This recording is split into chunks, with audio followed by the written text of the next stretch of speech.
Hello my cuties, welcome back to our channel SS kids TV. ఇవాళ చెప్పబోయే కథ పేరు గర్వం తలకెక్కితే. వరం అనే ఊళ్ళో సత్తయ్య అనే రైతు ఇంట్లో 2 కోడి పుంజులు ఉన్నాయి. ఆ కోడి పుంజుల్లో వాటికి నేనే బలవంతుడిని అనే గొడవ జరిగింది. సరే, ఎవడు బలవంతుడు ఇప్పుడే తేల్చుకుందామని 2 పోట్లాడుకోవడం మొదలుపెట్టాయి. చాలాసేపటికి ఒక కోడి పుంజు తీవ్రంగా గాయపడి దెబ్బలకు తాళలేక దూరంగా పారిపోయింది. గెలిచిన కోడి పుంజు విజయగర్వంతో పెద్దగా అరవడం మొదలుపెట్టింది.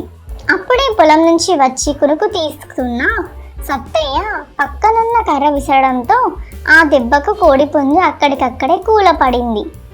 ఈ కథ యొక్క నీతి ఏంటంటే పిల్లలు, విజయగర్వంతో విర్రవీగే వాడికి దేవుడు తగిన శిక్ష వేస్తాడు అని అర్థం. ఈ కథ ఎలా ఉంది పిల్లలు? బాగుందా? బాగుంటే ఒక లైక్ చేయండి.